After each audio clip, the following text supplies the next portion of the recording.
How is everybody doing? And welcome back for another Strength Chat episode. I'm not going to lie, I think this Strength Chat is going to be pretty epic. I've got a very special guest for you all. It might be the first time I've actually used his full name as well. But today I'm joined by a bodybuilder. He's finished top three in the 10 shows that he's done. He's a PT, he's an online coach. He was actually my roommate for a weekend as well, not so long ago. Today I am joined by the man, the myth, the legend, that is Andrew Briggs. How are you doing? I'm good. What an introduction, Steve. Thank you. Thank you. Thank you. Yeah, I'm good, mate. How are you? I'm very well, thank you. Yeah, I always like to think if I wasn't doing this, I'd love to be like a ring announcer or like a commentator. And doing that, I think that'll be good. Good But buffer over here, yeah? yeah. But how are you? What's been happening with you recently? I'm good, mate. I'm good. It was actually my 33rd birthday last Thursday. So I went out to London with a friend of mine to celebrate. My missus took me out for breakfast. So I've had a nice celebratory few days. I Nice. treated myself to a laptop for work, which shows how old I am going to getting. I got zero presents besides something for work. So that suggests that 33 years is when you finally get old, mate, I think, unfortunately. That's it. Well, that's it. That's the time. That's the time. It reaches us all. But I know I did quite a brief introduction there. But obviously, from your own competing, your own coaching, for everyone listening who might not know, the shows that you've done, the coaching that you're doing. Do you want to give a little bit of a background to yourself? So I was nothing to do with the gym industry at all. I just trained for pure vanity from being about 16 years old. And when the gyms closed through lockdown, I was kind of in between jobs. I'd relocated area, didn't really know what to do. The career that I had came to an end. I was in a bit of limbo and I hadn't trained in 18 months and I'd gone back to being a 13-year-old girl body. So I don't quite know why. I'd been around a few people who had competed in bodybuilding shows. When I was at university, I worked in a bar. The doorman was a close friend of mine who did shows. I had a housemate a few years ago who lived with me who competed and took it really seriously in terms of his career, his passion, his drive. He owns a gym in Oldham called Heavenly Right. Bodies, and he's a big advocate for everything health and fitness. He trains all kinds of different people, and to be honest, he was a massive inspiration of mine to do it. He even helped me when I was self coached the first one. He gave me a few pointers along the way, and I'm unsure as to why I thought from not training for 18 months that I'd be able to go and win a bodybuilding show 6 months later. However, at that point in life, that was all that was in my brain. And Yeah. I kept telling my missus that I could win a bodybuilding show. I could win a bodybuilding show. And she got so sick of hearing it, she told me to either compete in said bodybuilding show or be quiet because I'm sick of hearing it. So I was 29 at this point. I think, if memory serves me correctly, the gyms opened again in about May time, which would give me June, July, August, September, 4 months until the show was from back to not from my body of not training at all. I was very normal. Yeah. So when she said that, I told a few of my friends and they laughed in my face like I was a total fool, which spurred me on even more. I will never ever forget telling my best mate, actually, it's a fella that you've met recently because I got a picture from him of you both together in a pub, Oh yeah, yeah, yeah. telling me that I actually he bumped into him at Leeds Fest as well, randomly. he mentioned that as well. He Yeah, mentioned that as well. yeah. There, he mentioned it.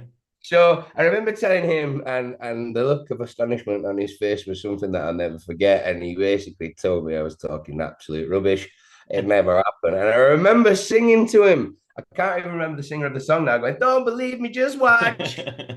And the rest is history. So 4 months later, I stepped to my first bodybuilding stage, local to home. I live in just outside Milton Keynes now. One of the gyms, sorry, that I work in is in Milton Keynes. Another one's about 5 minutes from my house. So I work out of two.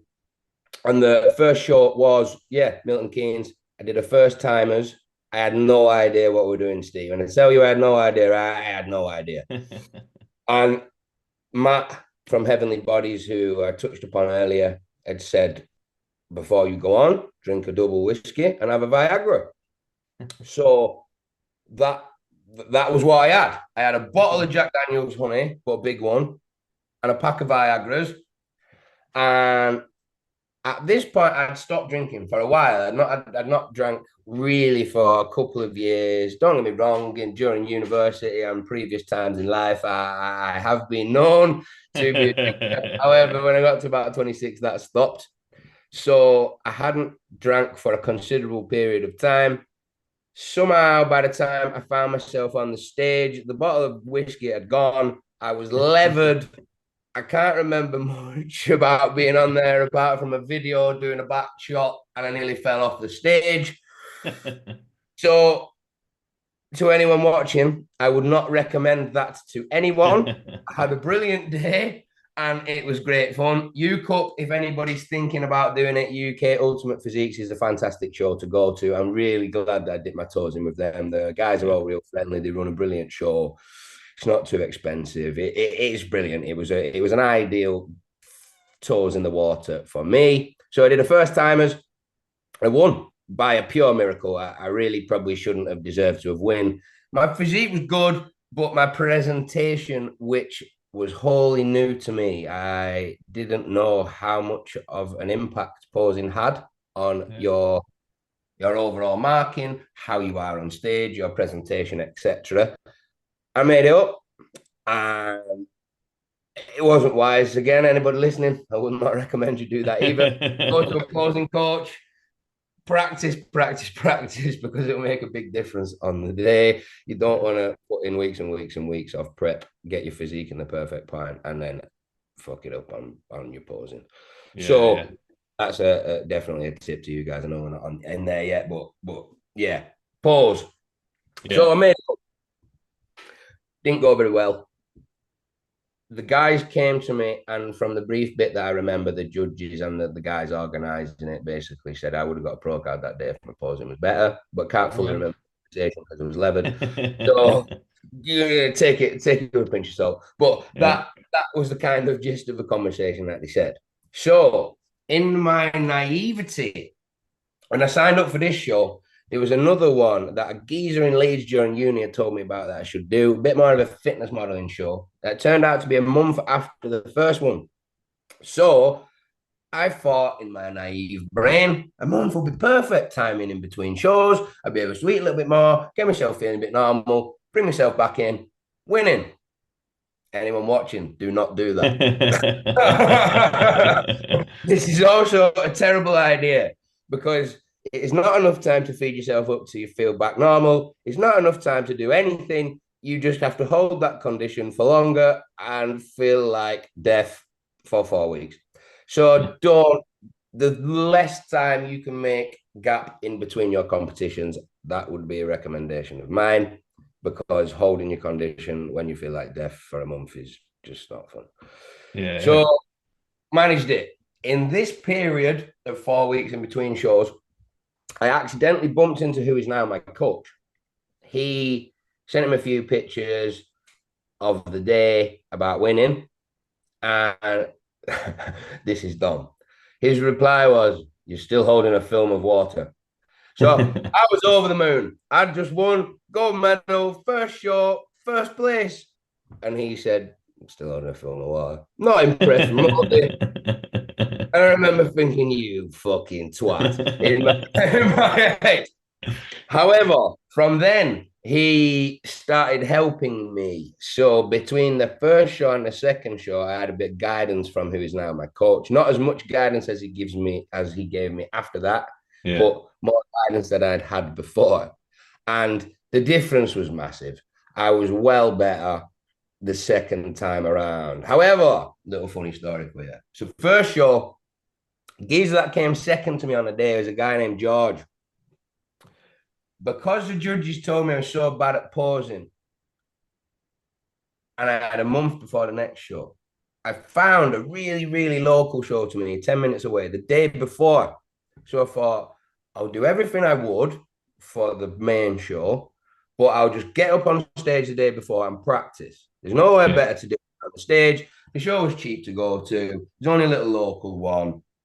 So I booked onto that one too. The geezer that came second to me in the first show beat me that day. Now, I shouldn't have bothered me because the show was very small. I was still carb loading for the following day. Difference of reasons. However, it did bother me, Steve.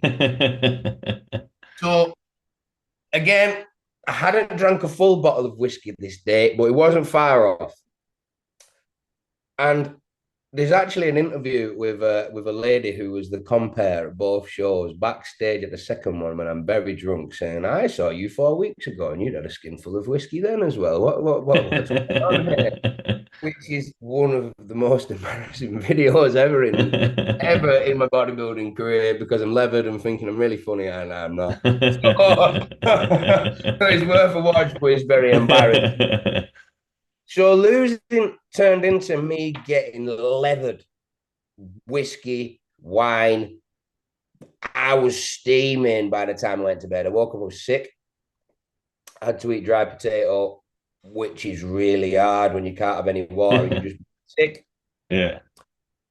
Get to the show.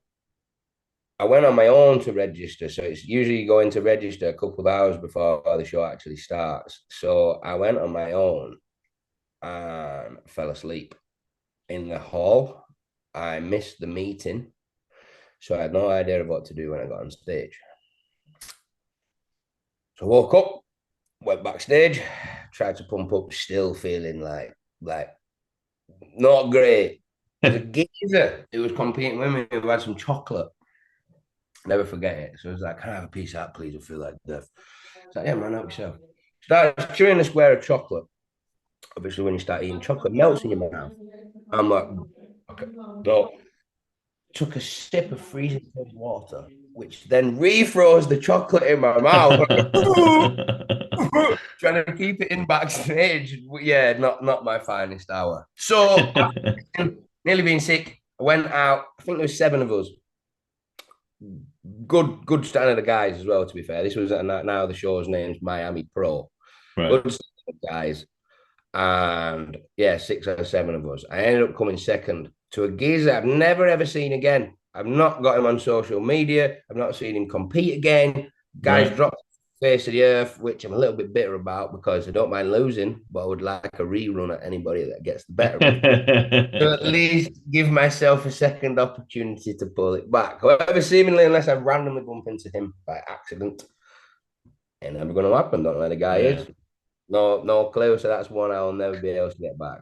But I come second and got a pro card that day. So that was over and done with. So learnings, I suppose. Don't get pissed. Don't have a takeaway the night before. Find a coach and pause.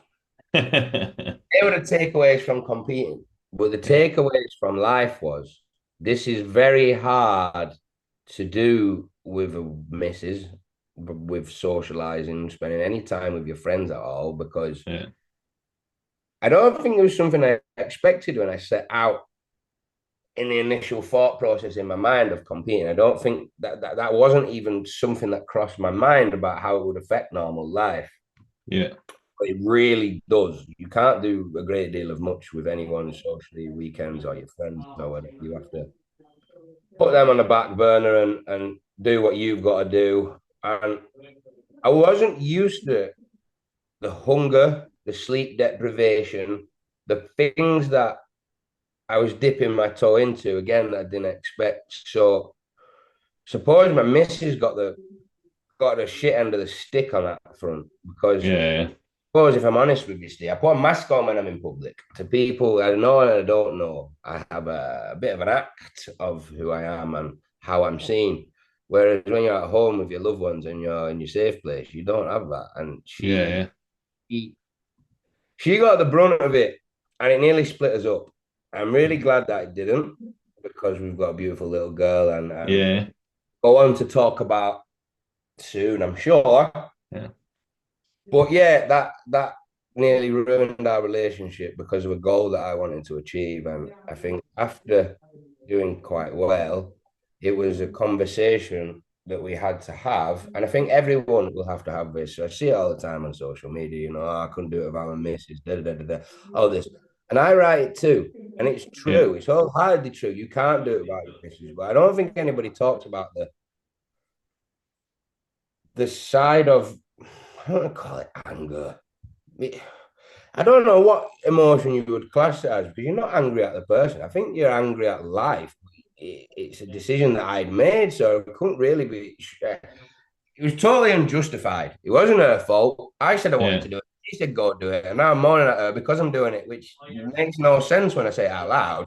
Yeah. However, Yeah. at the time, you can't see straight. Your mind's not thinking very well, and I suppose to put it into perspective, teething, into perspective, if you have a couple of days of shit sleep or a week of shit sleep, you're a grouchy ass.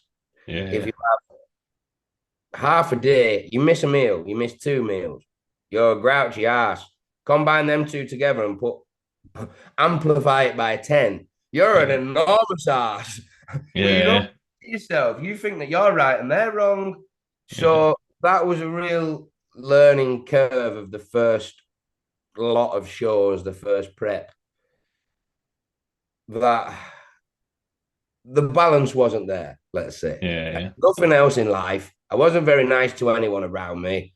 And I wasn't I might have won, but I don't think it was worth the cost that it came with in this particular occasion, if I'm honest. And if I would have lost my missus over it, it certainly wouldn't have been worth the cost, because Yeah. I wouldn't be able to do anything that I do now without her, and it's all her. We talk about a lot. I say I've achieved quite a lot in the last year or so to her, and she says she's achieved nothing.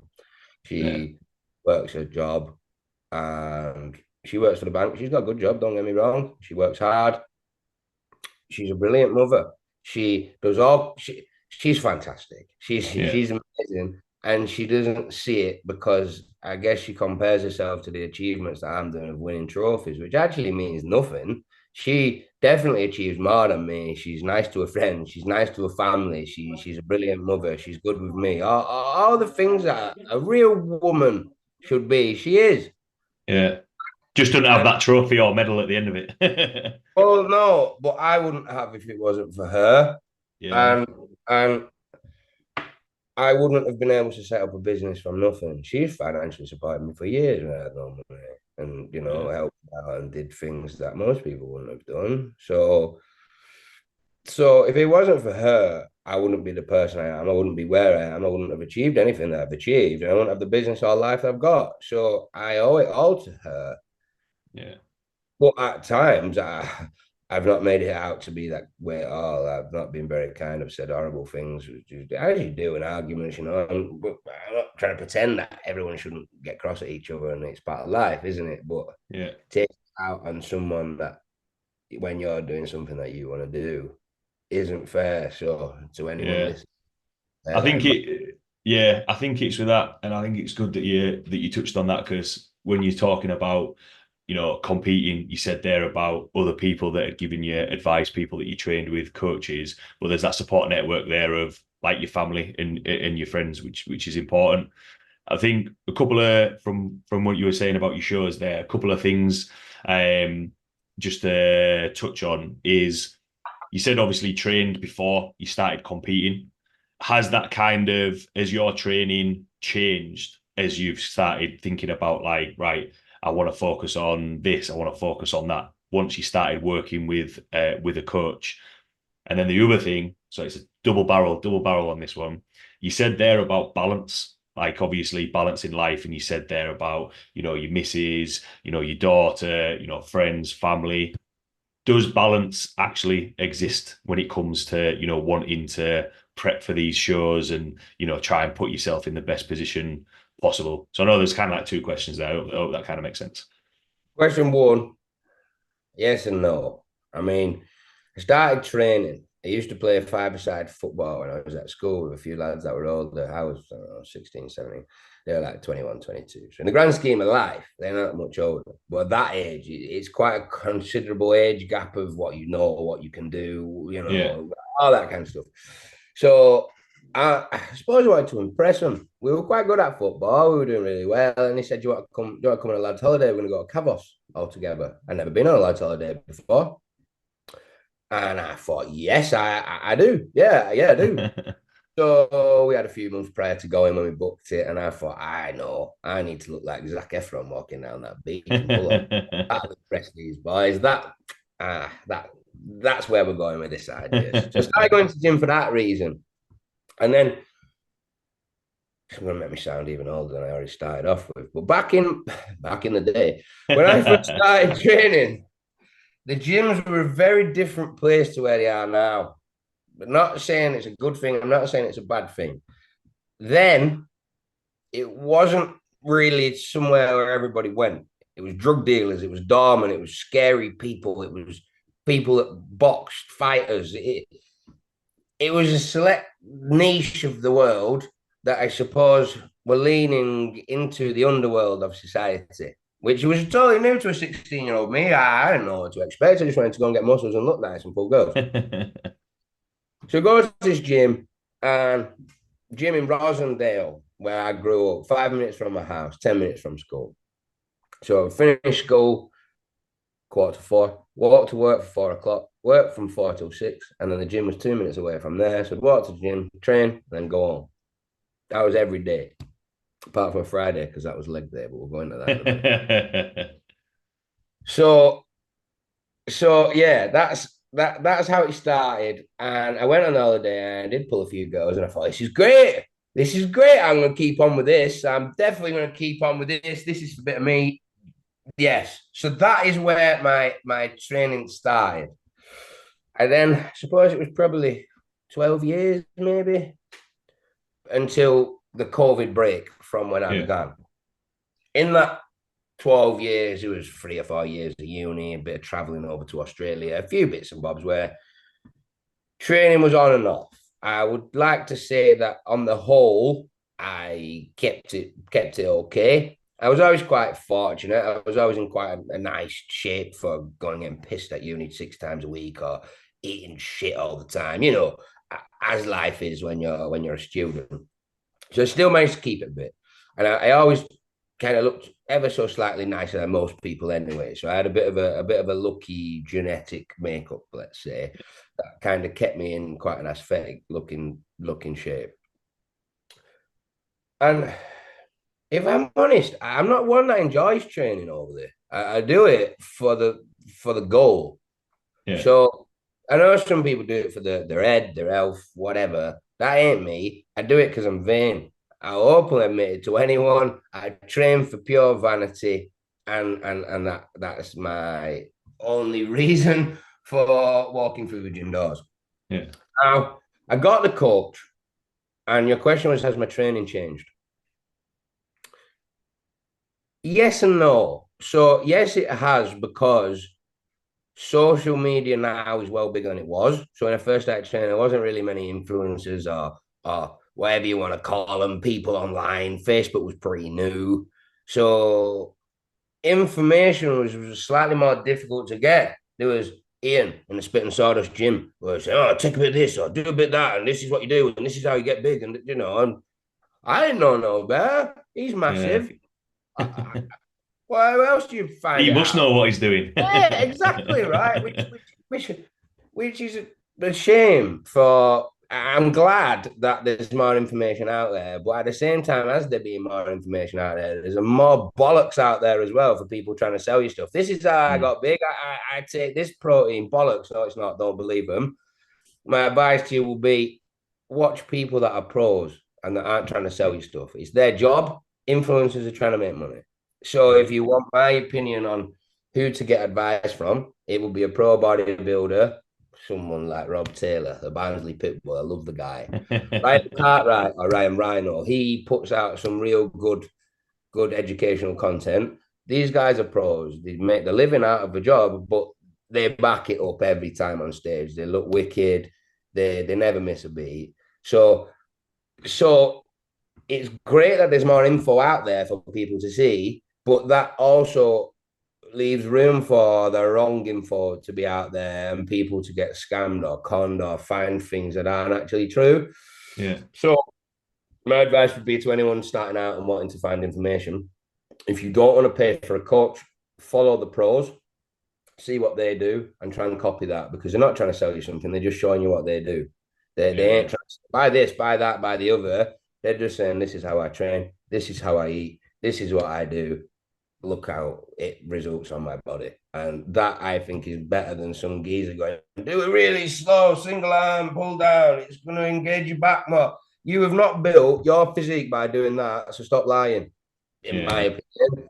You have done exactly the same as everyone else. You've busted your balls with loads of weight, and now you've got all that muscle. You're doing things to touch it up. You are not going to build a physique like Cuba by doing them repeatedly every week. You're not. I promise you, you're not. And if you do, hit me up, because I'll give you a fiver. I know. You can hold me to it. If you get a massive back by doing them really fucking slow, hit me up. I'll pay you some money, because I don't believe it can happen. Isn't it? Do you think on that? Because like you see, because I'm sure you get questions like this. You see people in gyms. Oh, I saw this, and I want to do this. I want to do that. And do you think it's just because like with social media, anyone can put anything out there. Anyone can say, right, we'll do this, and I did this, and there's no kind of like you can't prove it if they've not done it or done it. And do you think that's where some people just kind of like jump onto the bandwagon of oh, I know loads of people do like bodybuilder style training, and I'll just say this, and more people will try and get it, rather than actually the people, you know, like yourself, who've gone through preps, done shows, actually been there and done it, and be like, no, no, no, this is actually how you would do it. Kind of, yeah. I think, don't get me wrong, right? These influencers that I'm knocking in a way, I suppose. Some of them look great. So what they're doing is working.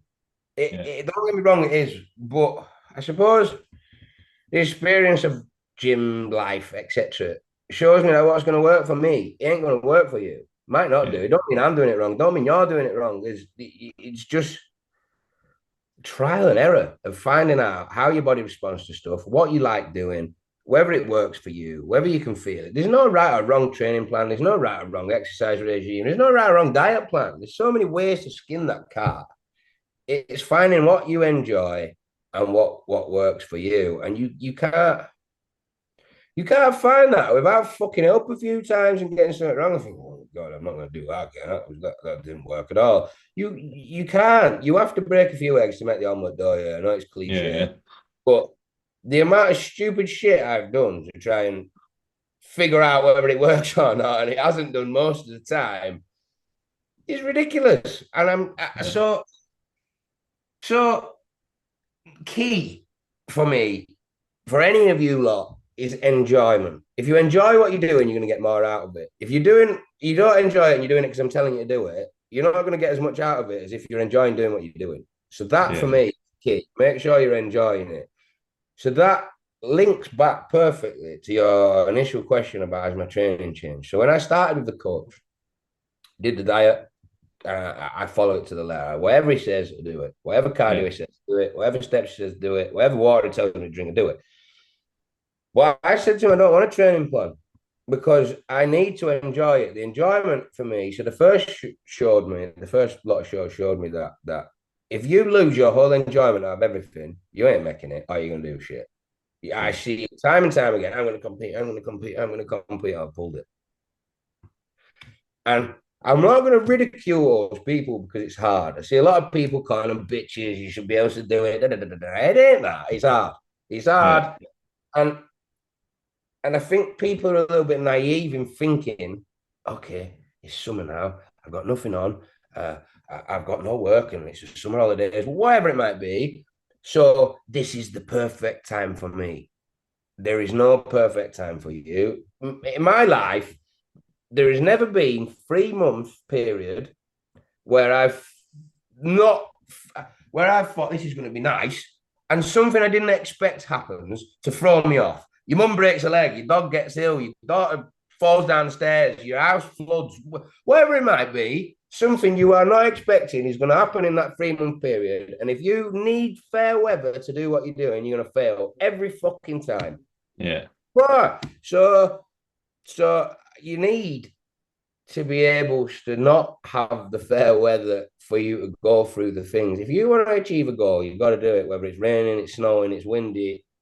It don't matter whether your house floods. If you're going to let one thing, whatever it might be, throw you off, you were never going to get a 3 month period of your life where everything runs as smoothly as you're anticipating it to. You ain't. You Yeah. ain't. So I'm not ridiculing anyone for the life events that happen on their way. Maybe just keep your gob shut and stop shouting about it until you've actually done it.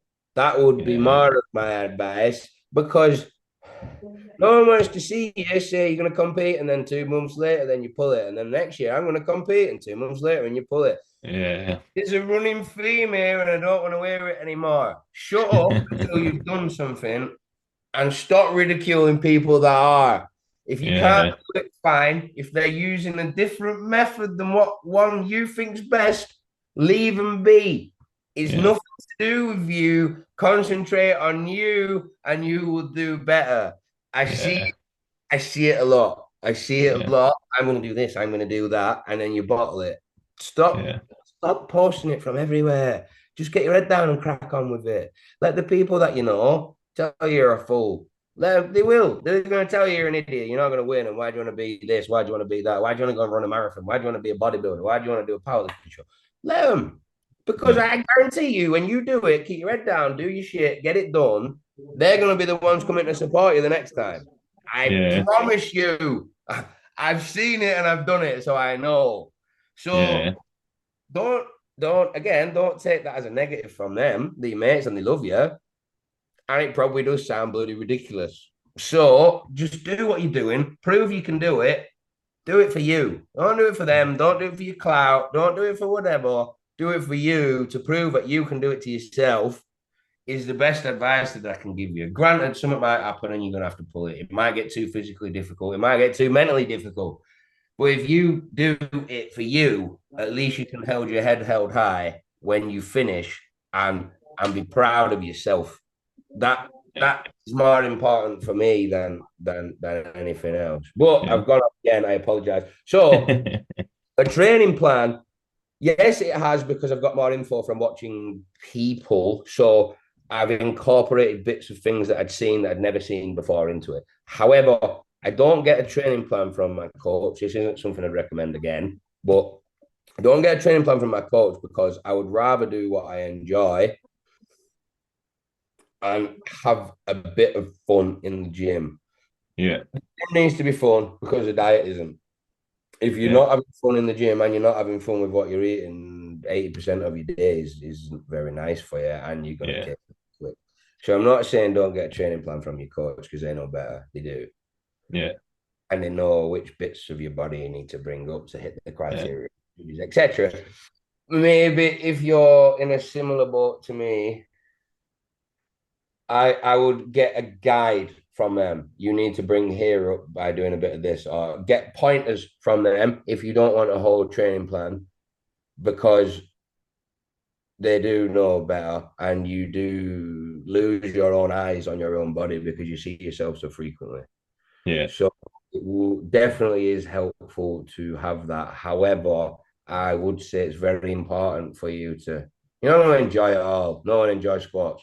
However, the majority of the plan needs to be put together towards your enjoyment of the training and the things that you like doing. Yeah. Bring up the areas you need to bring up, Yeah. but I feel like there needs to be a balance in there. Yeah.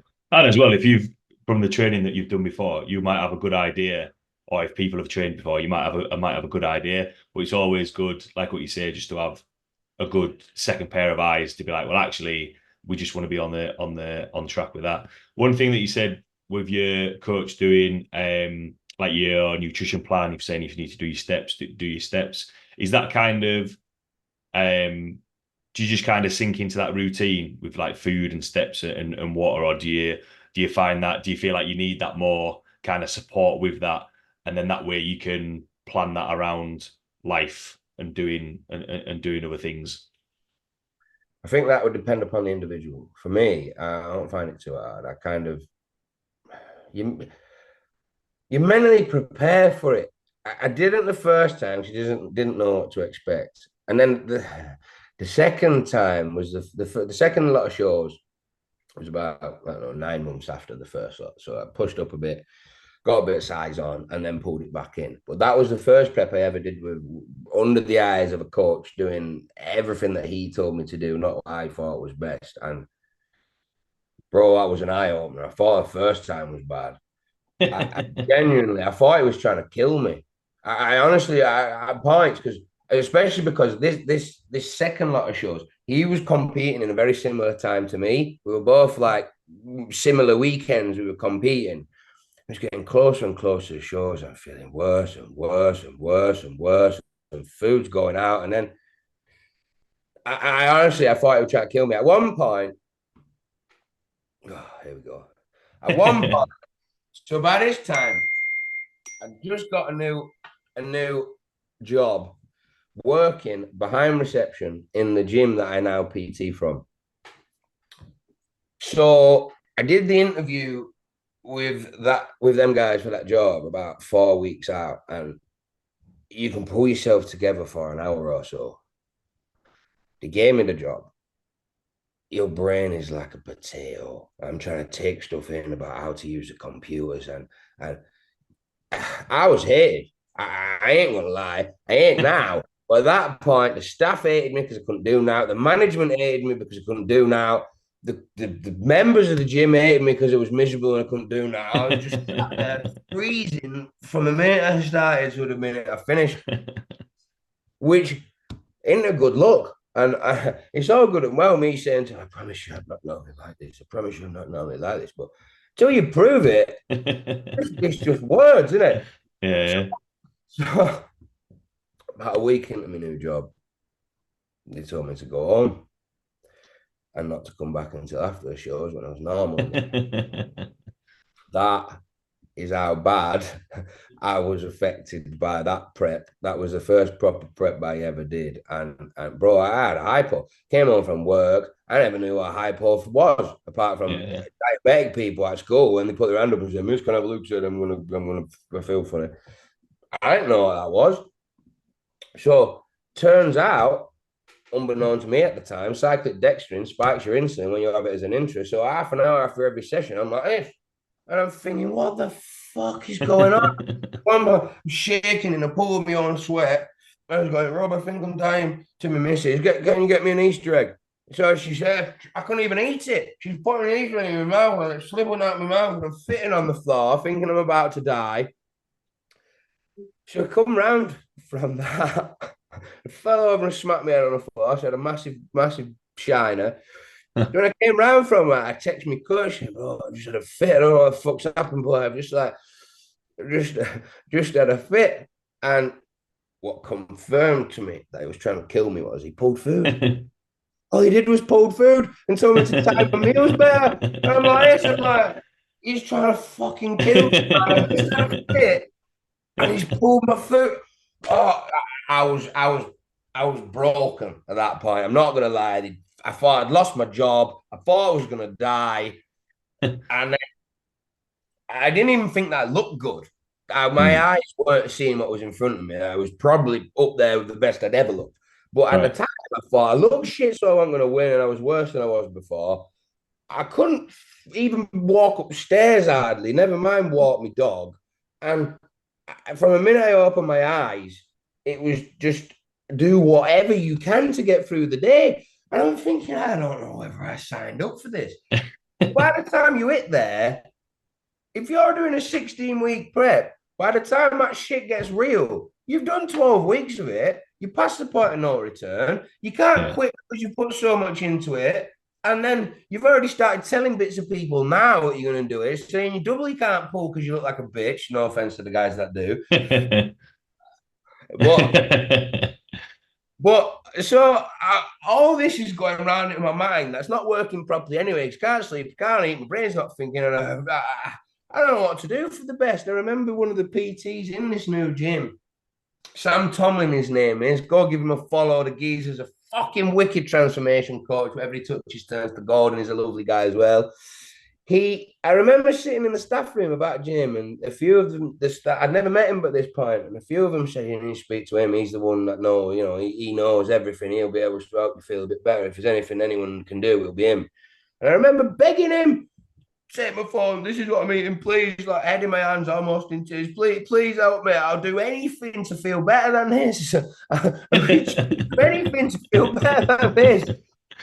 And yeah, so yeah, that was a real shock. So if you've done a prep under your own watch and you go to do a prep under a coach, be ready for it to not be the same because it ain't. It ain't. So this rolls a little back to the two-part question. So my missus by this day was about a month away from giving birth. Right. So the Miami Pro that was the second or the third show of the first slot, I won a pro card that day. And I thought it'd be pretty cool to go and try and win a pro show. So for anyone who doesn't know, top two, sometimes top three, get given a little thing called a pro card. That then means you can enter a higher level of show with the same federation that only people that have one can enter. So you have to come in the top two or top three to win this thing. And then it's basically like whoever's ever won one competes against each other. So it's all top threes, basically. Yeah. Slightly high standard. So I thought, because I've done quite well the first time, Two Bros is the main federation in the country. If you want to be Mr. Olympia, you have to win an IFBB Pro. In our country, that comes from a Two Bros competition. So, because I've done all right, I wanted to go and do a pro show and test my feet with Two Bros to see where I actually stood with the big boys of the country. So that was the two shows leading here. And the prize for the Miami Pro, if you won the pro show, there was an amateur Mr. Olympia show over in America. No, sorry, in Spain. Yeah. About a month after this show was. So I've already mentioned that waiting a month in condition isn't wise. But I wanted to go. Who doesn't want to get free flights and free entry and free hotel and stuff and go and compete abroad? So that was my goal. The second lot of shows, I wanted to see where I stood at the main federation of the country, see how I got on, and hopefully go and win a pro show because that sounds pretty cool. Get this sponsored ticket over to Spain to go and compete there. Yeah. Knowing in the back of my mind that would be about 3 or 4 days before the baby was due to be born. So maybe.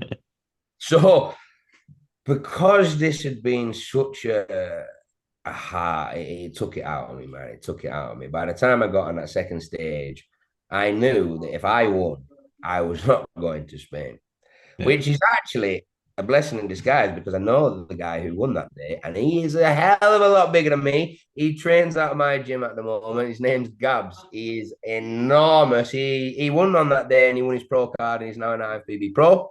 Oh, nice. And he's competing in the next month or two in his second pro show. So big up Gabs. Hope it goes well, brother. See the work that he puts in. But yeah, I would have looked like I was on stage with my dad, bro. Geezer's a pro and he's 10 kilos over his pro cap weight. Oh, so and he's been dieting for time. The guy eats white fish and asparagus only. Spends an hour and a half a day on the Stairmaster. He struggles to make weight because he's got that much muscle. He's massive. Yeah. So yeah, I would have looked like on stage with my dad. So I think I got off pretty lightly. But yeah, so I did. I won the Two Bros, first timers, and that was sick. Ryan Terry still owes me a pair of shorts from that day. And then the following week I went on and I won the pro show in physique. So this was a weird one. So I won the pro card the time before in fitness model, which is a little bit, you wear trunks. In my class, normally you wear shorts that are just above the knee. Right. But in this class, legs were also counted in the marking criteria. So you wear little trunks. So I came third with my legs out, which was third of three. I ain't gonna beat around the bush. You could say it was third, you could say it was last, put it however you want. Yeah. But then first in the overall physique. So I was the overall champion of the day, but came last in the other class that I did, which I'll figure right. That's Yeah. part of the game that we're in, I suppose. Who Yeah. knows who's gonna win what and what they're looking for on the day. So one, and it was a real shame, man. I'd put my heart and soul into that. Mm. And I didn't get the shorts from Ryan Terry from the day. Never have received them to this day. And then I'm not going to go into too much detail about this because I don't like slagging people off. Mm. However, straight after winning, they came up to me and I was talking about the Spain show at the show. And I told her I wasn't going because my missus was about to have a baby. And that's more of a priority in my life than going to Spain to win a show. Yeah. And send me the rest of my prizes for winning because I said no. Oh. So I will never go back there again, and I felt quite hard done by it. Now that being said, there was four judges on the day. Three of them were bodybuilders. One is a lad called Dan Pollard who owns Repwear. Really nice guy, really good at competing. He does real well. I'm sure he's on for his pro card at some point soon. There's a guy called Tommy Oxford who I've met a few times at competitions since, and he's a lovely bloke too. And then another one who's a bit of a famous coach, I suppose. He's called Sleeroy. He's called Corey. And I'm pretty sure they were the judges of the day anyway, from what I can gather. And if it weren't for them, I wouldn't have won because the other judge, who wasn't a bodybuilder, wanted to give it to the guy that comes second. Right. But he competed with them multiple times. And this, I suppose, leads perfectly into how political bodybuilding can be. Yeah. So the week before at the main federation in the country, the two bros have said, Geezer come forth to me. I won't mention names, we don't need to. The guy's a lovely bloke and we get on real well and we've chatted all bodybuilding, etc. since. He came forth. In the 10 shows I've done, when you're posing against each other, the maximum length of time that I've posed off with someone, however you want to word it, Yeah. 5 minutes or so, and they'll make you do your mandatories, do this shot, do this shot, do this shot. Yeah. Now, the fourth judge on the day in question was extremely drunk. Now, I can't say shit about that because that's been me the previous show. So I ain't bad mouthing no one for having a few drinks on a show day. Yeah. But this judge was particularly drunk on the day.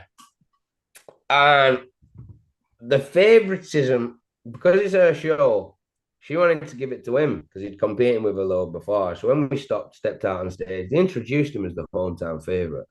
Right. I didn't feel the nicest. Then we paused off for a good 15 minutes. Now, let me just put this in perspective. You try and squeeze every single muscle in your body while you're being looked at for 15 minutes straight under boiling hot lights in the thickest, blackest face I've ever seen, when you've not had anything to drink for a day and a half and not much food for fucking ages. It's harder than it sounds.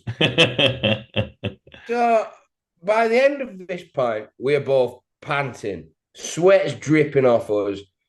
I don't know what's going on. They're trying to find a shot to give him the win, and he can't.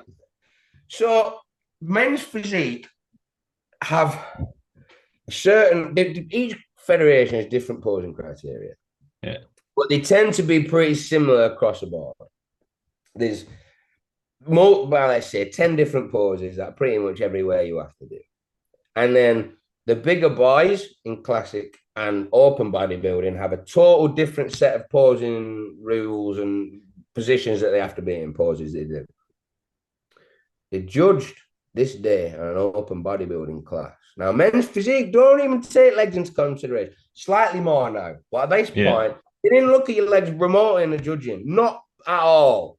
And they judged it off abs and thighs, which I'm going to show you what that is. So there's no legs. There's no legs in this class. And the pose that they chose was like, hold on a minute. The pose that they chose us to do was that. Now, how that is a men's physique kind of coin toss. Yeah. I'll never know.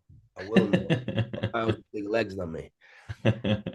But so if it wasn't for the three guys who were bodybuilders who had seen the show the week before at the main fed and seen me smoke the guy who was very, very close between, they'd have given it to him, Yeah, which is something for you all to bear in mind. yeah, Now, at school, there's cliques. If you don't fit in with that crowd, you're not fitting with that. Whatever. It's life. I get that. yeah, Bodybuilding is the same. If your face don't fit, if your coach ain't a certain coach, if your coach isn't known to the federation, there's a plethora of different things that they look at, but it's not always the best man wins, yeah, which is a shame. And it's an easy one from, in my opinion, to it's apples and oranges. Everyone on stage on the whole is very close. Everyone's in condition, everyone's shredded, everyone's tanned, everyone's pretty muscly. yeah, So to the naked normal eye, it's hard to separate him from him. You could give it to yeah, him for that reason, him for that reason, didn't you? So it's very easy for them to pick who they want, which yeah, which to be honest, I think it's worse for the females yeah, than it is for the males.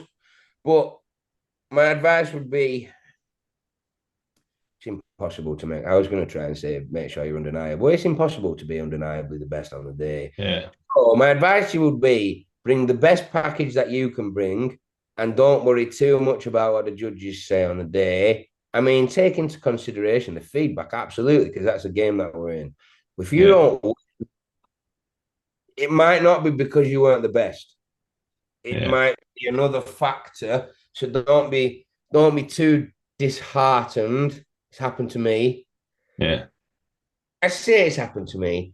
Everyone's close. It could go either way. It yeah, could either one because he's bigger there or he's more shredded there or whatever. But it might not be that your physique didn't deserve to win. It might be that they'd already picked someone else. A little bit like job interviews. Sometimes yeah, you're making up the numbers. You might as well not be there. You could say whatever you want. You could be better than that guy. You could have the experience over that guy. You ain't getting the job because they're giving it to that guy. yeah. I think as well, So, it's a little bit like what you said before about rather than if you're going to do it and then after a point just being like, ah, no, I'm not gonna do it now. Just focus on what you're doing. If you're doing everything that you've done to go up onto there, because like relating it to powerlifting, a guy that I took to a competition weekend just gone, the competition before was his best build up into the competition. I honestly thought he was going to like smash it out of the park. And I don't think he'll mind me mentioning it. It was the worst competition that he ever did. So there's now obviously 9 lifts for a powerlifting competition. He only got his openers, missed all of his other lifts. Whereas this competition, he matched his all-time best. But when you compare the lifts, it was way, way better. So sometimes it's like, on the day you can only do what you can, but his prep, well, I wouldn't say his prep was the best from a powerlifting point of view. But yeah, I think sometimes people can just just fall by the wayside a little bit and get disheartened with it. it's easy to say, man. I'm gonna touch on that because it's easy for me and you to sit here and say, don't worry about what the judges score you. Don't worry about coming first. When you've put 15 weeks of your life from God knows what time in the morning and God knows how many hours a day into something that you got to win. Yeah, We've all got a competitive streak. When we say you have, we haven't. You're putting that much effort into something. You want to be rewarded fairly for what the work that you've put in. So it's easy for me to sit here and say it's all about the journey. But if I'm honest with you, I'd be totally talking bollocks if I said that it is for me because it's not. I've come second, come off. Don't get me wrong, I'm not mad, but yeah, I'm not going to create a scene, which I have seen. Don't get me wrong, I've seen people shouting at judges, arguing with people in the crowd. It's not a good look, in yeah, my opinion. Go about your life how you want to go about your life. I'll stay in my lane. I won't comment on you. But I would be lying if I said it's about the journey and not what. yeah, So I can't sit here, although I wish it was, I wish I was more concerned concerned about everything that it takes to get there and the you journey that you go on and the improvements that you make to yourself. But if you think you're gonna win and you don't, it feels shit, man. Yeah, yeah. I Because ain't it's that gonna thing, isn't lie. it?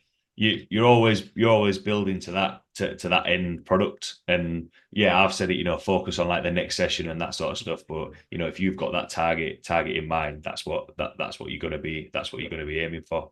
And Um it doesn't help. Just before we finish there, if you know anyone, if you're watching this and you know someone that competes, and you see the photos of the show, and they haven't won, and you think they should have, keep it to yourself. It doesn't help. Telling someone they've been robbed, I promise you, it don't help. Don't do it. Yeah, yeah. Oh, you should Don't have make won. you Oh feel yeah, no but I better. didn't. You don't make you feel no better. Yeah. Just don't say it. Don't say it. Would be my Yeah. advice. Gonna piss every single person that gets told that they've been robbed off. It is. Yeah. It Yeah. is. Yeah. You're better off saying that could have gone either way. You both look really good. I would Yeah. rather have that message. I've literally wrote an Instagram post about it today. The first show of last year, I met a guy called Chris Groves. And Welsh geezer, you can't have it all, can you? It's not his fault. So me and him have become very close. He beat me at FitX, the first show of the free last year. And I'm not gonna lie, Steve, I went into that. That was the first of three that I did. So I did one weekend, the next weekend, the next weekend. So the first one was a warm up, but I was ready. I was ready. Don't get me wrong. It was the first, but I was fucking ready. Yeah. And and it could have gone either way. The geezer's a lovely guy. He's massive. He was shredded. He was dry. He was hard. And I wasn't expecting that to turn up against me. I was expecting to go there and walk it. That was a warm up show for me to stroke my ego a bit and come away with a win. Didn't happen. Didn't happen. Got what I deserve for being a big, clever big head, didn't I? And rightly so. We both still talk about it to this day, saying it could have gone either way. But people messaging me saying you got robbed. One, he's put in as much work as me. Hmm. He's a lovely guy. And who are you? You're not a judge. You might be my mate. But you don't really know what you're looking at because I don't even really know what they're looking at. I stood up there. So, Yeah. so you might well say that someone got robbed, and you might think that that's what they want to hear, but it ain't. So don't say Yeah. it. Some gold nuggets there. I think I really enjoyed chatting today. Loads of stories, loads of I think words of advice for a lot of people because having it's when it comes, I always think when it comes to like competing, you've got to you've got to go there and do it, and then you can start giving advice, and especially like with the shows that you've done from the first one that you mentioned, all the way to like getting, building up, like getting a coach and doing the preps. It then gives you, that, I don't want to say authority, but it does give you that experience to be like, look, do you know what? Actually, why don't you give this a go? Is that actually going to work for you? Is that going to work? It's the same with, powerlifting or strongman or anything like that. Like you don't know what's going to happen until you go on the platform, go on the stage, or go into the events. But the last question that I like to ask, and I know that you've given some words of wisdom there, but what would be your take-home points or words of wisdom for anyone thinking, yeah, this bodybuilding life's going to be for me? Don't. So, all right, a couple of bits. So, one will be you ain't having a smooth 3 months. So, don't plan for it because you ain't. Something will happen. It will. You won't expect it. You won't know what it's going to be until it throws you off. And at that point, when that happens, you've got to decide, is this for you? Can you keep doing what you need to do? Because if you try and do it half-heartedly, you're only going to be the one that misses out on stage. So when you're stood up there with everyone else, you're going to either look like a bag of shit, feel like a bag of shit, look out of place. you might as well not bother. You might as well have parked it at the time. So if you're doing it, do it. And if you're not, don't. Up Yeah. to you. Neither way is right or wrong. But if you're doing it, do it. Yeah. Second one, and this is the most important one for me, right, Steve. I see this time and time again. There is no right way to get someone ready for stage. Everybody's body's different. I've had experience with my coach. I follow a lot of coaches who prep people. There's a few big ones through the country. I won't mention the names of, but they've all got different approaches. Not one way is right. They all get the guys shredded on stage. They all turn up in condition time after time. So ignore the outside noise. My main advice to you would be pick your people that you love, pick your people that you trust and that you want around you. The rest, fuck them off. Yeah. Don't fall out with people that aren't your close friends. Don't get me wrong, but just keep them at arm's length because Yeah. everyone's got something to say. Someone else will have been prepped a different way from their coach. Someone else will have a different idea of what you should do here. Someone will have an idea of that shouldn't be what you're eating that time, or that shouldn't be what you're eating after training. Just do what your coach says. There's so many bodybuilding coaches out there. You're spoilt for choice. Yeah. So spend a bit of time finding out who's going to work with your personality, who you're going to get on with. Now, I would say pick your coach by you're not going to feel good with what they do and you're going to hate them at some point. And if you don't, they're not doing the job. So you're not going to like them at every point. You're not. Pick someone that you get on with. Hmm. Pick someone that you get on with. That's more important because there will be days when they drop your food or up your cardio, whatever, where you want to call them every name under the sun. If you don't trust them, you ain't going to do it. Yeah. You need to wholeheartedly trust what they're telling you to do is going to get you from where you are to where you want to be. And if you Yeah. don't find another one, there's hundreds of us. There's hundreds of us out there to do it. Spend a bit of time, find someone with experience that you can see has a track record of getting people on that stage in condition and find one you get on with. Yeah. Because they can all do it. And no matter what their method is, people are going to have something to say. Someone somewhere will have something to say about you're doing that wrong or you do whatever. And towards it, you don't need to wear it because then either you'll start getting in your own head or you'll end up getting mad at them for no reason. And either one of them ain't useful to you at that stage. Yeah. Well, find a coach who has proven track record evidence of doing it with different types of physique. And then when you find a free that has 100 people of all different walks of life that have done it, chat with them.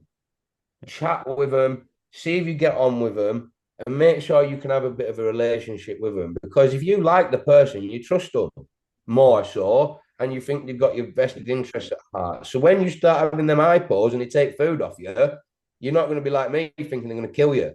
They're doing it for a reason. You might not like the reason, Yeah. but you've got to know they've got your best interest at heart to hit your goal, and they're only doing the things that you don't want them to do because it needs to be done. Yeah. So you need someone that's ruthless enough to do what needs to be done, Yeah. and some are nicey and don't want you to feel like shit, and some are ruthless like mine, taking food away. So that if you're gonna do it, you need a strong support network of people around you that love you. Communicate with them so they know what you're doing, what you're trying to achieve, why you're trying to do it. Make sure they know what is coming because you're not going to be able to fully preempt them, but you're not going to be you. Yeah. So you need to trust the people around you and keep them very close because without them, you're going to fail. Yeah. Yeah. I And think biggest thing you said there was trust. And as well, I was actually chatting this with another coach actually, and he said something about as a coach, you're not getting another friend. They're there to tell you the things that you don't really want to do. That's what they're doing. And sometimes, it's the things being told, right, well, you need to do more cardio, you need a little bit less food, or you need this. Nobody wants to hear it. As a mate, you don't want to say it. You don't want your mate saying to do that because you probably won't listen. Whereas as a coach, you want to be there to be like, yeah, this is what you need to do. Um, yeah, absolutely. Well, with that, obviously you mentioned there, finding a coach that you can trust. If people have got any questions about what we've chatted about today, see the stuff that you put out there, where could people find you or reach out to you? My Instagram is the Action Man PT. So anyone got any questions? You want any real honest stuff? Don't get me wrong, I ain't trying to pretend that I know it all. I ain't. I don't know a great deal of much if I'm completely honest, but I'll tell you straight on my truthful experiences of how it's gone. And I try and post little flashbacks and I try and be as honest as I can. I try and be as complete and utterly honest as I can be because I want people who are thinking about doing it to have true information and a informed choice before they decide to do it, rather than thinking it's all beautiful, glitz and glam, you look real nice, you've got white smile on stage and you're tanned up and shredded. It ain't all that. It Yeah, is partly that. You might look like the picture of health on that day, but you feel like the complete opposite, let me promise you. yeah, yeah. No, I thought that was class today. I thought that was really good because yeah, I think for a lot of people listening, every time that people will see, photographs from the day or anything like that, actually what goes on behind the scenes, I don't think a lot of people put out there. I think it's easy to put oh yeah, well I did this workout and I did this, whereas actually, everything else that you need to take into account is yeah, you need to think about. So thanks a lot for taking the time to Thank you jump for on. having me, bro. No problem at all. Thanks a lot to everyone listening, and I'll see you all next week. See you later, guys. Cheers, Steve. See you, bro.